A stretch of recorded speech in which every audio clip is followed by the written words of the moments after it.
नमस्कार, स्वागत है आपका हमारे चैनल में। इससे पहले कि हम आपको खबर बताएं, आपसे अनुरोध है कि आप इस खबर को अधिक से अधिक शेयर कर दें। हाई कोर्ट जज पर भ्रष्टाचार का केस और सुप्रीम कोर्ट का ऐसा फैसला। आखिर लोकपाल कानून में पछड़ा क्या है? सुप्रीम कोर्ट ने लोकपाल के एक आदेश को स्थगित कर दिया, जिसमें एक हाई कोर्ट जज के खिलाफ भ्रष्टाचार की शिकायत का संज्ञान लिया गया था। सुप्रीम कोर्ट ने कहा कि यह बहुत चिंताजनक है। सर्वोच्च न्यायालय में इस मामले पर अगली सुनवाई 18 मार्च को होगी। आइए जानते हैं कि पूरा मामला क्या है। सुप्रीम कोर्ट ने पिछले हफ्ते लोकपाल के एक आदेश पर रोक लगा दी है। यह आदेश एक हाई कोर्ट जज के खिलाफ भ्रष्टाचार की शिकायत पर सुनवाई शुरू करने से जुड़ा था। जज का नाम उजागर नहीं किया गया है। सुप्रीम कोर्ट के पूर्व जज एम खानविलकर की अध्यक्षता वाली लोकपाल बेंच ने 27 जनवरी के अपने आदेश में कहा कि लोकपाल और लोकायुक्त अधिनियम 2013 के तहत उनके पास पूर्व जजों के खिलाफ भ्रष्टाचार की शिकायतों की सुनवाई करने का अधिकार है, लेकिन सुप्रीम कोर्ट ने इस मामले में दखल दिया। Justice BR Gavai, justice Suryakant और जस्टिस SS ओका की बेंच ने इसे बहुत ही परेशान करने वाला बताते हुए आदेश पर रोक लगा दी। अगली सुनवाई 18 मार्च को होगी। सुप्रीम कोर्ट ने ऐसा क्यों किया? सुप्रीम कोर्ट ने पहले भी जजों की आलोचनाओं को स्वीकार किया है, लेकिन उनसे हमेशा जजों के लिए संतुलित रुख अपनाया है। सर्वोच्च न्यायालय कार्यपालिका के दखल के मामलों से बचने के लिए सुरक्षा उपाय स्थापित करना चाहता है। लोकपाल एक स्वतंत्र वैधानिक निकाय है जो कार्यपालिका के अधीन आता है। इसमें 27 जनवरी के आदेश को मानने से जजों के खिलाफ शिकायतों के लिए एक नया रास्ता खुल सकता है। यह रास्ता पहले से तय प्रक्रिया के खिलाफ होता है। जजों के खिलाफ शिकायत भारतीय दंड संहिता IPC 1860 की धारा 77 कहती है कि अगर आरोप उनके आधिकारिक कर्तव्यों से जुड़ा है तो किसी जज पर अपराध का आरोप नहीं लगाया जा सकता।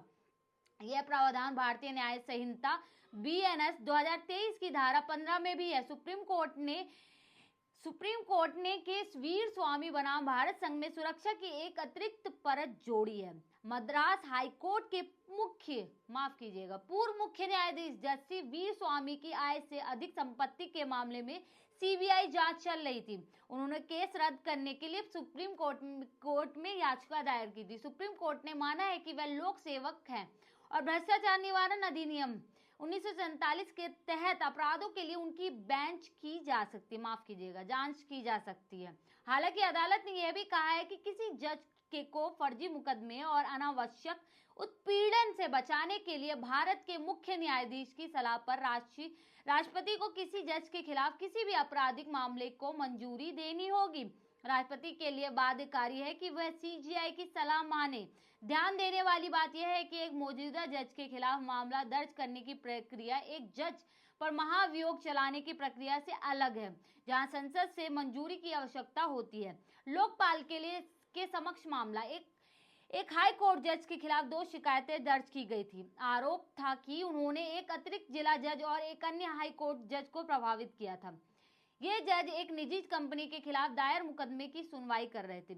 शिकायतकर्ता के अनुसार जज जब वकील हुआ करते थे तब कंपनी उनकी मुवक्किली थी। लोकपाल के आदेश केवल इस बात से संबंधित है क्या उसके पास हाई कोर्ट जज के खिलाफ मामले की सुनवाई करने का अधिकार है, ना कि शिकायत की योग्यता से। लोकायुक्त अधिनियम कहता है कि यह भारत में और बाहर लोक सेवकों पर लागू होता है। लोक सेवक शब्द को अधिनियम की धारा 14 के तहत परिभाषित किया गया है। इसमें स्पष्ट रूप से जजों को शामिल नहीं किया जाता, लेकिन उपधारा F कहती है कि इसमें कोई भी व्यक्ति जो किसी भी स्वायत्त निकाय में अध्यक्ष या सदस्य या अधिकारी या कर्मचारी है या रह चुका है, संसद के अधिनियम द्वारा स्थापित या पूरी तरह या आंशिक रूप से केंद्र सरकार द्वारा वित्त पोषित या उसके द्वारा नियंत्रित शामिल है। जनवरी में एक ही अलग मामले में लोकपाल ने इसी परिभाषा को लागू किया और फैसला सुनाया कि वह सुप्रीम कोर्ट के जजों के खिलाफ मामले की सुनवाई नहीं कर सकता। उन्होंने कहा कि सुप्रीम कोर्ट भारत के संविधान के अनुच्छेद 124 के तहत स्थापित किया गया था, न कि संसद के एक अधिनियम के तहत। हालांकि वर्तमान मामले में लोकपाल ने पाया कि हाईकोर्ट के जजों की स्थिति समान नहीं है। कई हाईकोर्ट अधिनियम 1861 और भारत सरकार अधिनियम 1935 के तहत स्थापित और पुनर्गठित किए गए थे। लोकपाल ने कहा है कि संसद का अधिनियम माना जाएगा क्योंकि सामान्य धारा अधिनियम 1897 विशेष रूप से कहता है कि संसद के एक अधिनियम में संविधान के प्रारंभ होने से पहले पारित अधिनियम शामिल होगा।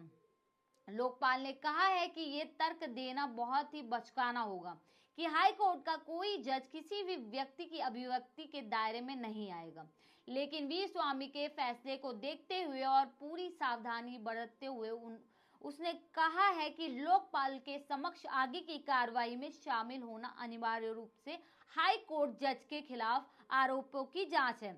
इस प्रकार जांच करने से पहले लोकपाल ने फैसला सुनाया कि आगे कैसे बढ़ना है। इस पर मार्गदर्शन के लिए सीजीआई को शिकायत भेजना उचित रहेगा। इस खबर में इतना ही। बने रहें हमारे चैनल के साथ। बहुत बहुत धन्यवाद।